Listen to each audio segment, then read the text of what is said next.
जब तक तोड़ेंगे नहीं तब तक छोड़ेंगे नहीं। सुबालापति तो गई और आज हम बात करने वाले हैं पर्पल चुन्नी ओढ़ने वाली दीदी की, क्योंकि मैंने देखा था बहुत से मोमिन लोग इन पे बहुत प्राउड कर रहे थे।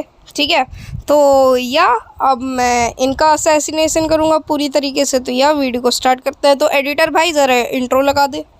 बोलो, करोगे ना मेरी मदद? बहन की लोड़ी रांड गंडवी भोसड़ी की सुधाकड़ तू तेरी माँ की बहन की लोड़ी फिर सुधेगी तू बहन ना ना ना जुतिया मान रही यार पर बात सुन ना ना। अबे यार एडिटर तुम पिटवाएगा यार मेरे को। मैंने जो बनाया था वो डालना भाई। मैंने तेरी बीवी को नहीं छेड़ा, क्यों करता है मेरे साथ ऐसा? A few moments later. तो या वीडियो स्टार्ट हो चुकी है और दीदी के कुछ वीडियो पे नजर मारते हैं।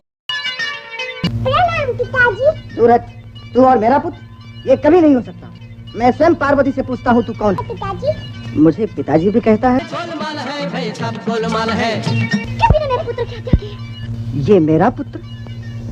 कैसे कैसे? वो दीदी क्या है ना कि पार्वती माता ने गणेश जी को अपने शरीर की गंदगी से बनाया था। अब हर गॉड आपके गॉड की तरह महान थोड़ी ना होता है जो कि बिना पार्टनर के बच्चा पैदा ना कर सके।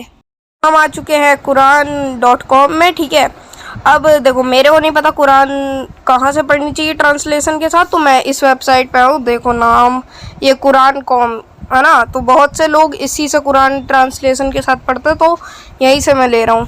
देखो यहाँ पे साफ साफ लिखा है कि उसने हेवेंस बनाए, जन्नत बनाए, है ना। उसका कोई बच्चा कैसे हो सकता है जब उसका कोई पार्टनर ही नहीं है? मतलब अल्लाह जो है वो बिना पार्टनर के बच्चा पैदा नहीं कर सकते। नहीं क्यों? चलो ये गूगल से भी पूछ लेते हैं। गूगल ने भी ट्रांसलेट किया इन हिंदी। इस्लामिक स्टडीज इन्फो के अनुसार 6:101 वो आकाशों और धरती का रचयिता है। जब उसका कोई साथी नहीं है तो उसका बेटा कैसे हो सकता है? कोई साथी नहीं, सब कुछ उत्पन्न किया है और उसी को सब अरे यार कैसे ना हंसू मैं इसमें। 6:102 ऐसा ही है अल्लाह तुम्हारा पालनहार।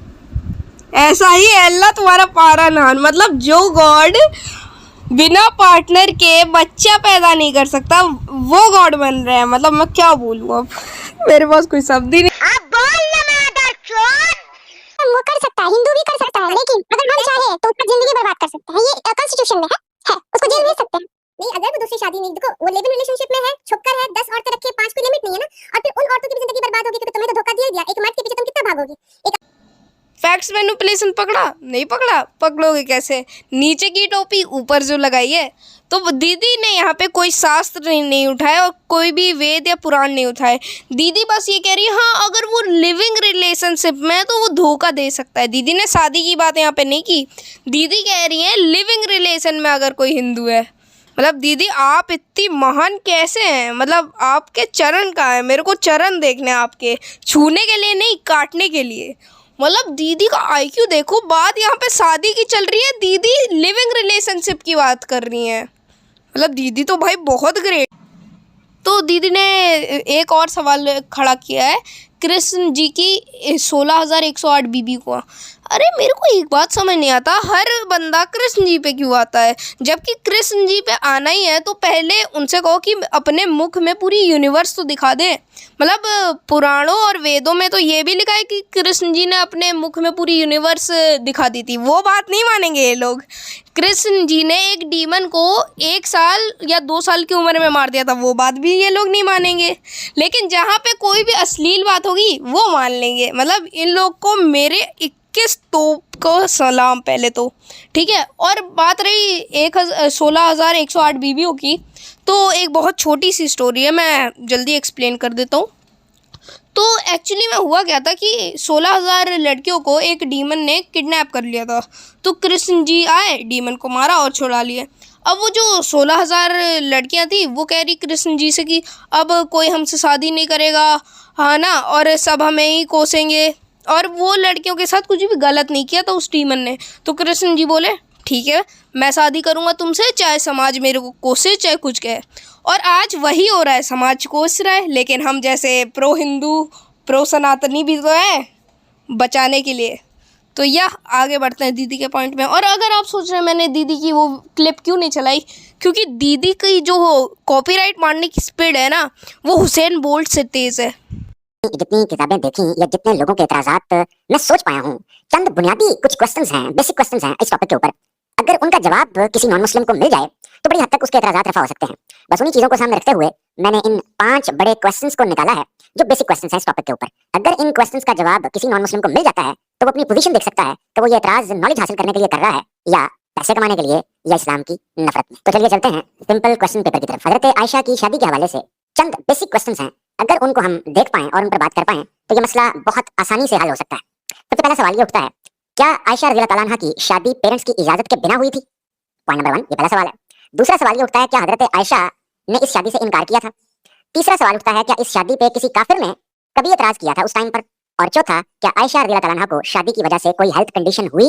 और पांचवा सबसे इंपॉर्टेंट जो आज के लोगों के लिए है, क्या प्रेजेंट मोरालिटी स्टैंडर्ड्स पे पास्ट को कैटेगोरिकली जज किया जा सकता है? आपको जानकर हैरानगी होगी कि इन 5 बेसिक फंडामेंटल क्वेश्चंस का आंसर अ बिग नो है। क्या फैक्ट्स मैनिपुलेशन पकड़ा? नहीं पकड़ा। पकड़ोगे कैसे? नीचे की टोपी ऊपर जो लगाई है। तो भैया जी ने पहले तो कोई क्वेश्चन का आंसर दिया ही नहीं, भैया जी ने खुद ही से क्वेश्चन बनाया और खुद ही उनका आंसर दे रहे हैं।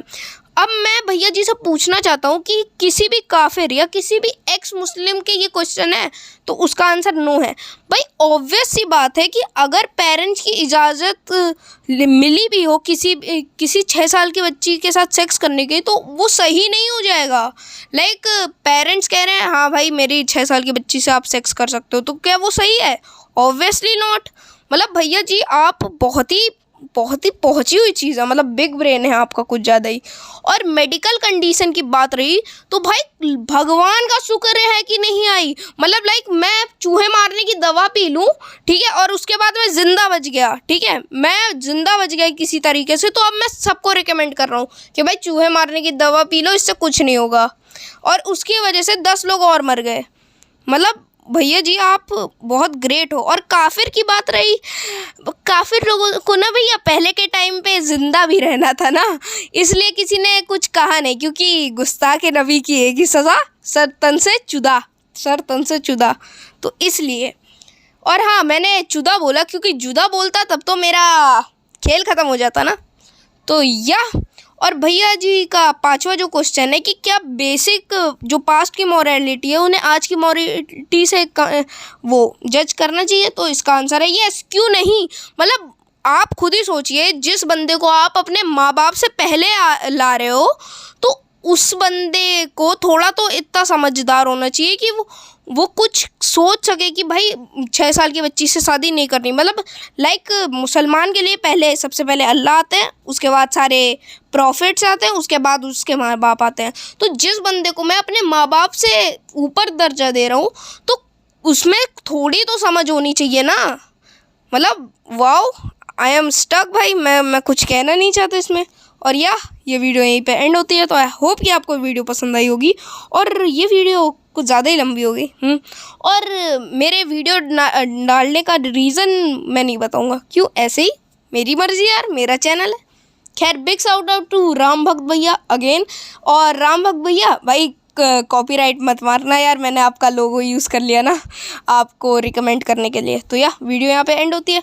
तो आई होप कि आपको वीडियो पसंद आई है तो वीडियो को लाइक और चैनल को सब्सक्राइब कर दीजिएगा। मैं मिलूँगा आपको इन द नेक्स्ट वन, तब तक के लिए गुड बाय।